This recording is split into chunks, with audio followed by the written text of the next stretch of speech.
Merry Christmas. खूनी Monday का Christmas भी मैरी करो और खूनी मंडे को अभी सब्सक्राइब करो। और हाँ, जिंगल बेल प्रेस करना मत भूलना।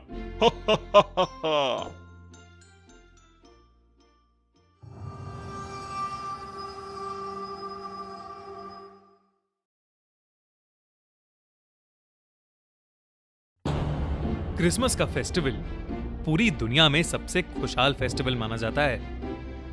आज के दिन सभी बच्चे सैंटा का इंतजार करते हैं। उन्हें लगता है कि सैंटा आएंगे और उन्हें क्रिसमस प्रेजेंट देंगे। लेकिन अगर ऐसा हो कि सैंटा के गिफ्ट के अंदर एक शैतान छुपा हुआ आपका इंतजार कर रहा हो तो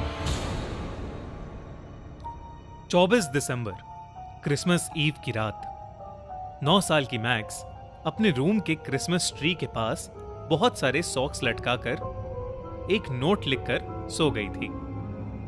कुछ देर बाद मैक्स के मम्मी पापा उसके रूम में एक प्रेजेंट और कुछ कैंडीज लेकर आए। मैक्स की मम्मी ने सभी सॉक्स को कैंडीज से भर दिया और उसके पापा ने उसके क्रिसमस ट्री के नीचे एक गिफ्ट रख दिया। ये सब करके मैक्स के मम्मी पापा दबे पांव मैक्स के कमरे से चले गए।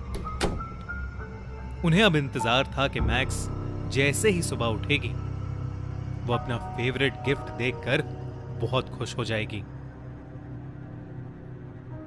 मगर आगे क्या होने वाला था वो ना ही कभी मैक्स ने और ना ही कभी उसके पेरेंट्स ने सोचा होगा। रात के करीब 3 बजे मैक्स की नींद अचानक ही खुल गई। उसे ऐसा लगा कि जैसे कोई उसके पैरों को बार बार छू रहा हो।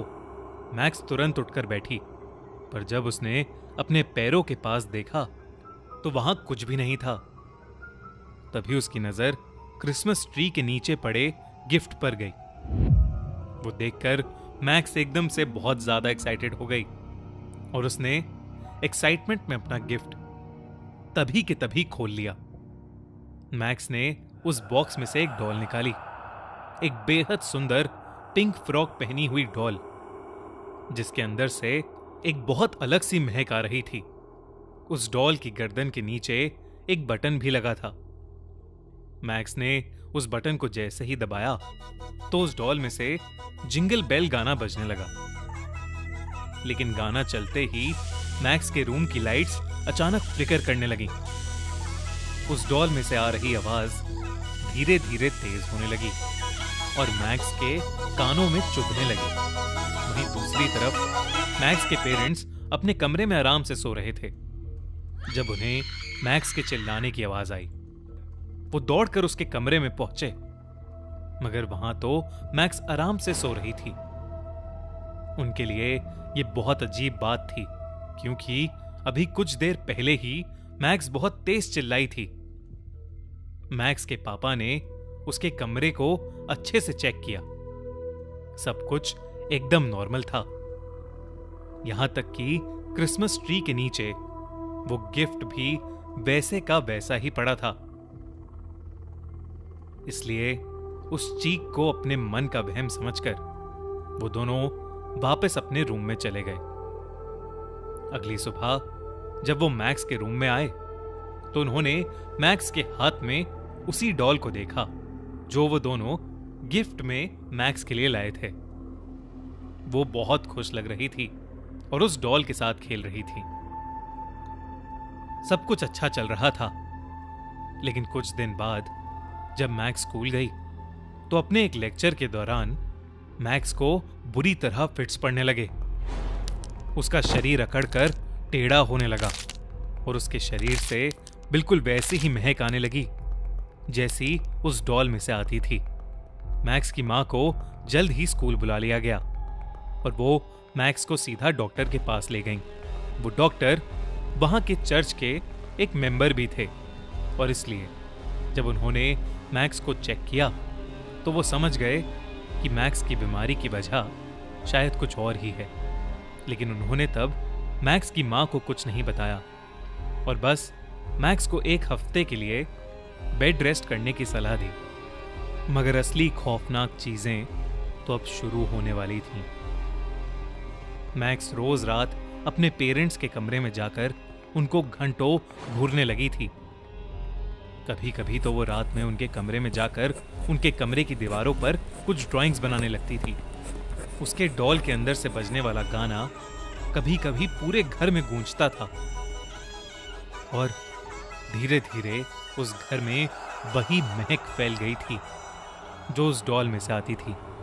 एक दिन जब मैक्स के पापा किसी काम से बाहर गए हुए थे तो मैक्स की मां की नींद अचानक खुल गई।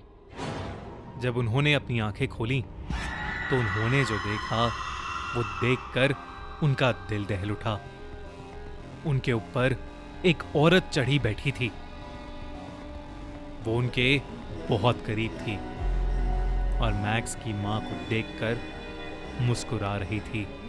वो वही गाना गुनगुना रही थी और उस औरत के अंदर से वही महक जोरों से आ रही थी। ये सब देखकर मैक्स की मां इतना डर गई कि वो बहुत जोर से चीखी और उनके चीखते ही वो औरत उनके ऊपर से उतरकर रूम से बाहर भागने लगी। मैक्स की मां का दिल बुरी तरह तब कांप उठा जब उस औरत का रिफ्लेक्शन उन्होंने शीशे में देखा। शीशे के रिफ्लेक्शन में वो औरत और कोई नहीं बल्कि उनकी छोटी सी बेटी मैक्स ही थी। उसकी मां समझ गई थी कि उनकी बेटी पर किसी बेहद भयानक काली शक्ति का साया पड़ गया है।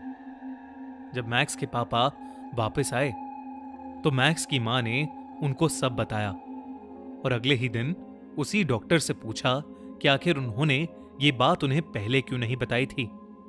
जिसका जवाब उस डॉक्टर ने दिया कि अगर वो उस डॉल में रहने वाली आत्मा के सामने ये सब कह देता तो सबकी जान को खतरा था। इसके बाद उस डॉक्टर ने मैक्स के पेरेंट्स की हेल्प के लिए उन्हें एक प्रीस्ट से मिलवाया। वो प्रीस्ट मैक्स का एग्जॉर्सिज्म करने को तैयार हो गया और तकरीबन 5 दिन लगातार एग्जॉर्सिज्म चलने के बाद मैक्स पर से उस चुड़ैल का साया उतर गया। उस दिन के बाद से मैक्स को डॉल से बेहद डर लगने लगा और एक लंबे समय के बाद ही मैक्स फिर से नॉर्मल हो पाई। लेकिन आज भी ये कोई नहीं जानता कि ये सब होने के बाद वो डॉल कहां गई और उसका क्या हुआ। क्या होगा अगर वो डॉल आपके हाथ लग जाए तो? खैर, क्रिसमस पर ऐसी डॉल कभी किसी को ना मिले। अगर आपको हमारी कहानी अच्छी लगी तो हमारा चैनल खूनी मंडे अभी सब्सक्राइब कीजिए और हां, विश यू अ मेरी क्रिसमस।